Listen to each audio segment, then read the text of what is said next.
¿Existía acaso un silencio más denso que el de un piso, donde antes hubo risas y ahora solo el eco de una ausencia? Doña Pilar Ramírez, a sus 73 años, creía que no. Desde que su Anselmo, se había ido hacía ya 3 otoños, las paredes de su hogar en Salamanca parecían haber absorbido todas las palabras, dejando solo un vacío que se le agarraba al alma, especialmente cuando el sol de Castilla y León comenzaba a declinar y las sombras se alargaban en el parqué del salón. Su vida transcurría entre rutinas medidas: la compra en el mercado de San Juan, la misa de 12 los domingos en la clerecía y el cuidado de sus pocas plantas, testigos mudos de días demasiado iguales. La vieja tablet que sus hijos, Jorge y Laura, le habían regalado en su último cumpleaños seguía en su caja, un artefacto tan ajeno a ella como un jeroglífico. Fue Carmen Díaz, su vecina del tercero y amiga desde tiempos inmemoriales, quien la rescató de ese letargo digital. Carmen, viuda también, pero de un ánimo más resuelto y conectada al mundo a través de ese aparatito llamado WhatsApp que usaba para ver las fotos de sus nietos, insistió con la paciencia de una santa. «Anda, Pilar, mujer, que no muerde. Es una ventana al mundo. Para que te entretengas, leas noticias, qué sé yo». Y así, una tarde gris de noviembre, con la ayuda de Carmen, Pilar se aventuró en el laberinto de Internet. Carmen le creó un perfil sencillo en un foro para aficionados a la música clásica, una de las pocas pasiones que aún le encendían una chispa en la mirada. Con torpeza, Pilar tecleó un comentario nostálgico sobre un nocturno de Chopin que le traía recuerdos de Anselmo. No esperaba nada. Solo era una forma de llenar otro rato de esa soledad que a veces pesaba como una losa. Un par de días después, una notificación iluminó la pantalla. Un mensaje privado. Ricardo Figueroa, rezaba el remitente. Decía ser de Alicante, compartir su amor por Chopin y admirar la sensibilidad que destilaba su comentario. Adjuntaba una fotografía, un hombre de unos 60 y tantos, cabello entrecano elegantemente peinado, sonrisa amable y una mirada que Pilar encontró distinguida. Vestía una chaqueta de tweed y posaba con un libro entre las manos, con el mar de fondo. Pilar sintió un respingo, una curiosidad casi olvidada. Le respondió con cautela, agradeciendo sus palabras. Así comenzó. Las conversaciones con Ricardo se volvieron el faro de sus días. Él era la personificación del caballero, culto, atento, con una facilidad de palabra que la envolvía. Le hablaba de su vida en Alicante, de su jubilación como ingeniero, de sus paseos por la explanada, de su amor por la lectura y los conciertos. Le enviaba poemas que según él escribía en sus ratos de ocio, aunque Pilar no sabía que eran versos robados de poetas olvidados. Ella, a cambio, le ofrecía los retazos de su vida salmantina, sus recuerdos de Anselmo, sus pequeños anhelos. Se sentía escuchada, valorada, como si una parte de ella, aletargada durante años, despertara de nuevo. Pronto establecieron una rutina. El café de la mañana ya no era tan amargo si lo acompañaba la lectura de los mensajes de Ricardo. Las noches eran menos largas esperando sus buenas noches, mi estrella salmantina. Un día Ricardo le propuso hablar por teléfono. Pilar sintió un nudo de nervios y expectación. «Me encantaría escuchar tu voz, Pilar. Imagino que será tan dulce como tus palabras». Cuando finalmente hablaron, la voz de Ricardo la cautivó.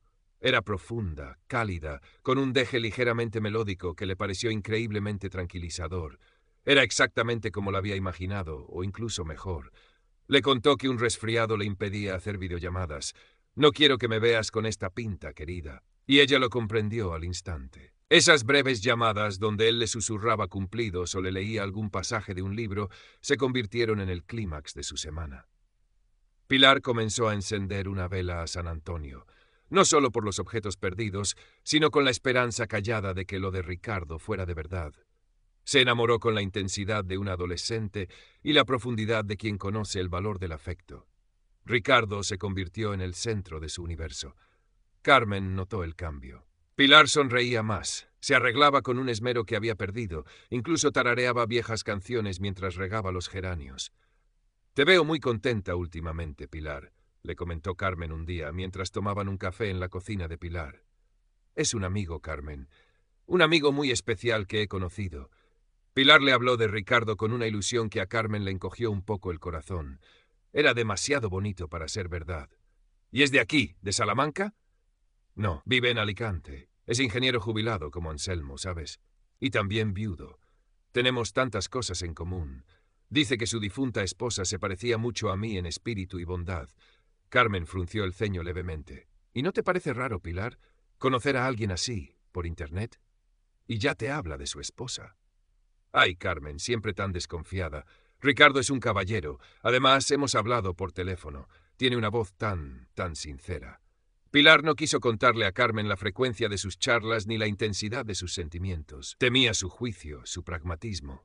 Los pequeños problemas de Ricardo no tardaron en aparecer. Primero fue una avería inoportuna del coche, justo cuando estaba pensando en organizar un viaje para conocerte, mi Pilar. Necesitaba 200 euros para la reparación. Pilar, conmovida por su mala suerte y el deseo implícito de verla, no dudó en hacerle una transferencia. ¿Qué son 200 euros si pueden ayudar a un hombre tan bueno?, pensó. Se sintió feliz de poder serle útil. Poco después, fue una factura médica inesperada de una hermana mayor que vivía con él y que, según Ricardo, padecía una enfermedad crónica. 350 euros. Pilar volvió a acceder. Ricardo se deshizo en agradecimientos, prometiéndole que se lo devolvería en cuanto cobrara su pequeña pero segura pensión. Carmen, a quien Pilar le había mencionado de pasada la ayudita al amigo de Alicante, comenzó a preocuparse de verdad. «Pilar, ¿estás segura de lo que haces? Eso de mandar dinero a alguien que no conoces en persona». «Pero yo sí lo conozco, Carmen. Hablamos todos los días. He oído su voz. Es un hombre decente, no como esos estafadores que salen en la televisión. Además, es por una buena causa». La irritación en la voz de Pilar alertó a Carmen. Intentó ser más sutil. «Bueno, pero ¿por qué no hacéis una videollamada? Así os veis las caras, ¿no? Hoy en día todo el mundo lo hace». Ricardo siempre tenía una excusa. Que si la cámara de su vieja tablet no funcionaba, que si la conexión a Internet en su zona era pésima para el vídeo, que si prefería mantener el misterio un poco más para que su primer encuentro fuera mágico. Pilar, embriagada por sus palabras y la calidez de su voz clonada, aceptaba cada justificación. La idea de que esa voz pudiera ser una fabricación, un deepfake de audio, como los que a veces mencionaban en las noticias, y que ella apenas entendía, ni se le cruzaba por la mente. Para ella, esa voz era Ricardo. Las peticiones de Ricardo se volvieron más frecuentes y las cantidades más importantes. Un día, con la voz quebrada por una supuesta angustia, le confesó que una antigua inversión, aconsejado por un socio desleal, le había salido terriblemente mal. Estaba al borde de la ruina, con deudas que amenazaban con embargarle su pequeño apartamento en Alicante. Necesitaba 5.000 euros para tapar el agujero más urgente y evitar que lo echaran a la calle. Pilar sintió un escalofrío. 5.000 euros era una suma considerable, una parte importante de los ahorros que ella y Anselmo habían acumulado con tanto esfuerzo durante toda una vida de trabajo. Pero la imagen de Ricardo, ese hombre culto y sensible, desamparado y sufriendo, la desgarró. Él le aseguró que era un préstamo temporal, que en cuanto se recuperara de ese golpe inesperado, se lo devolvería con creces. Le habló de un pequeño negocio de artesanía que quería emprender, algo que le daría estabilidad y les permitiría planificar un futuro juntos, sin preocupaciones. «Solo necesito este empujón, mi Pilar. Eres mi única esperanza, mi ángel guardián. Sin ti, estoy perdido». Pilar pasó la noche en vela, debatiéndose entre la prudencia y el impulso de su corazón. Recordó la calidez de su voz, sus promesas de un futuro compartido. Al día siguiente, fue al banco y retiró los 5.000 euros. Se los envió a Ricardo a través de una plataforma de transferencias que él le indicó, a nombre de un tercero, un supuesto asesor financiero que le ayudaba a gestionar sus complicadas finanzas. A partir de ese momento, Pilar se aisló aún más. Evitaba a Carmen, cuyas miradas preocupadas le resultaban insoportables. Cuando sus hijos la llamaban, les mentía sobre su estado de ánimo, fingiendo una alegría que no sentía del todo, pues la preocupación por el dinero comenzaba a hacer mella.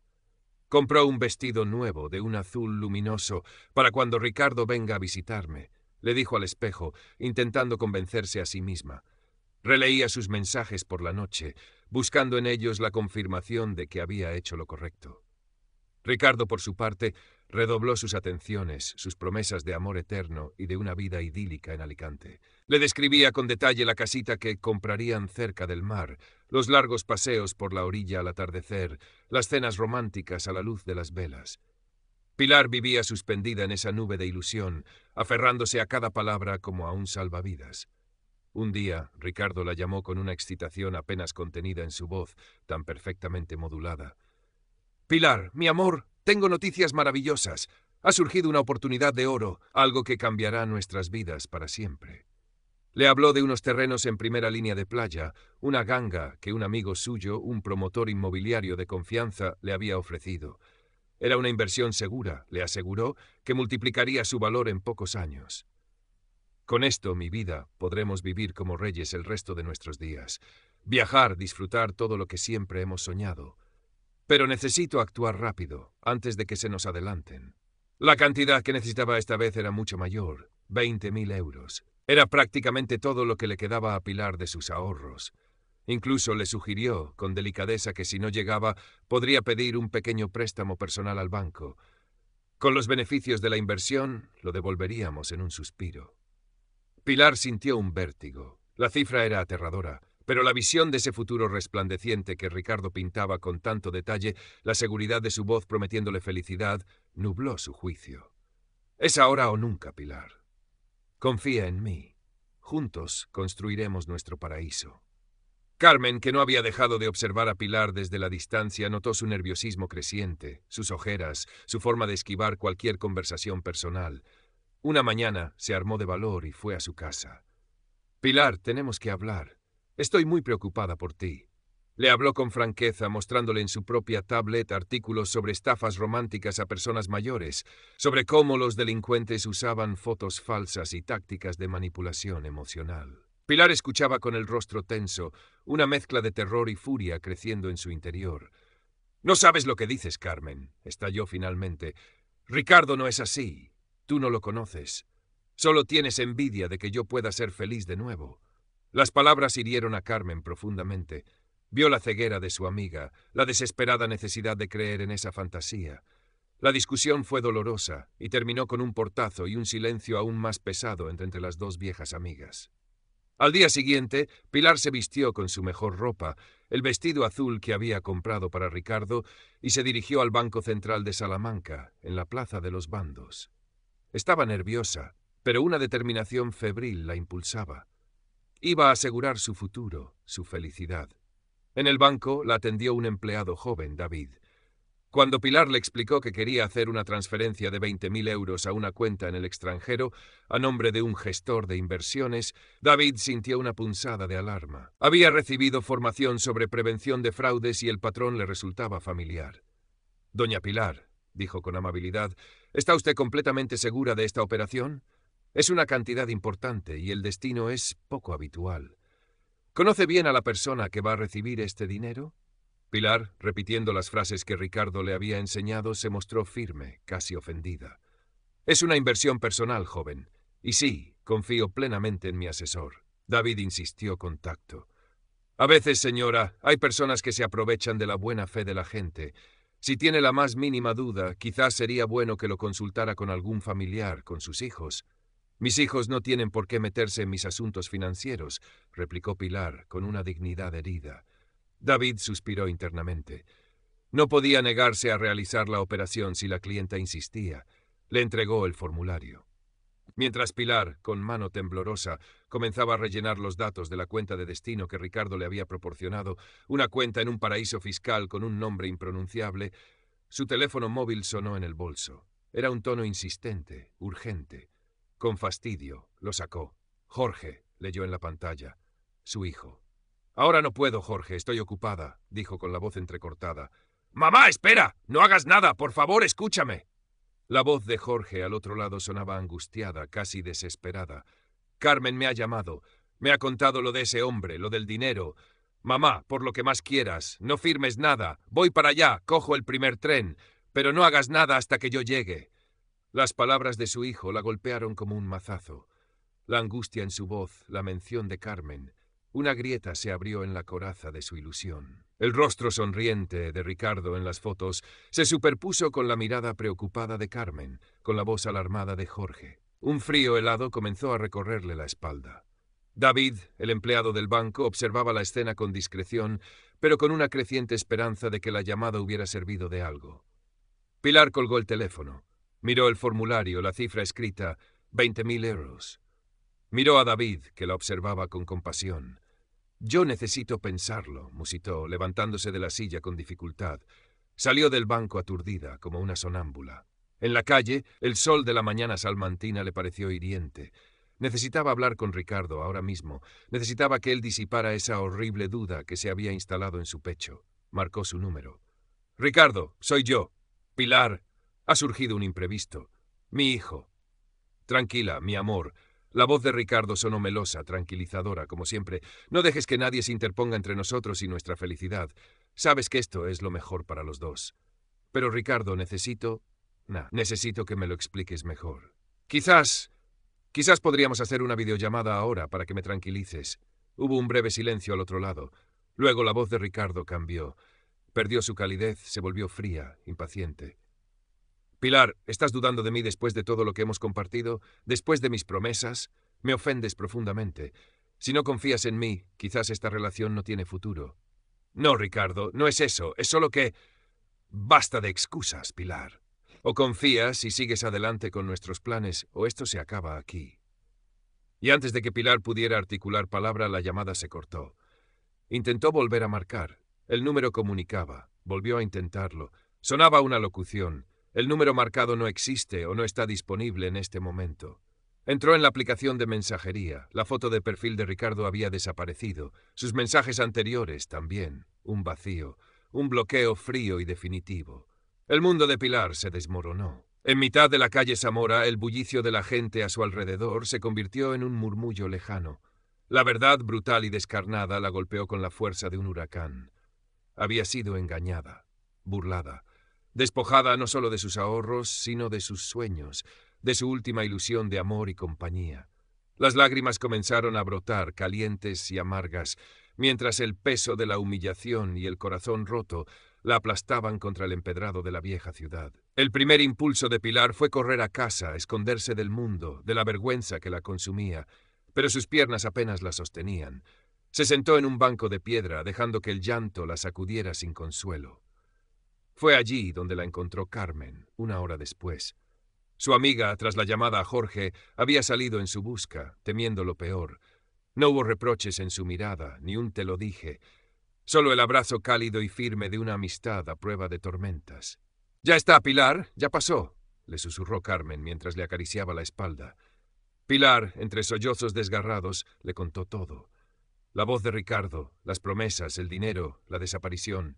Carmen escuchó en silencio, el corazón encogido por el dolor de su amiga.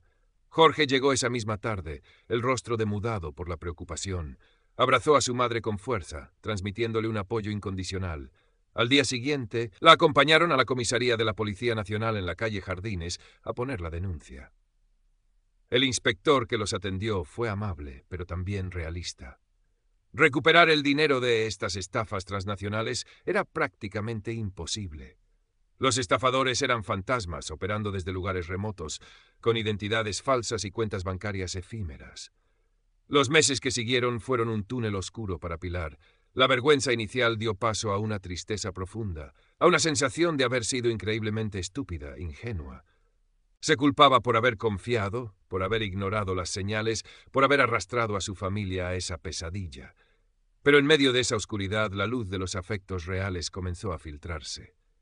Carmen se convirtió en su sombra, llevándole la compra, obligándola a dar pequeños paseos por el Tormes, escuchando sus lamentos una y otra vez sin perder la paciencia.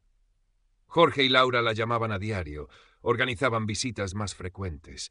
La hicieron sentir que no estaba sola, que su valor como persona no residía en el dinero perdido ni en la agudeza de su juicio.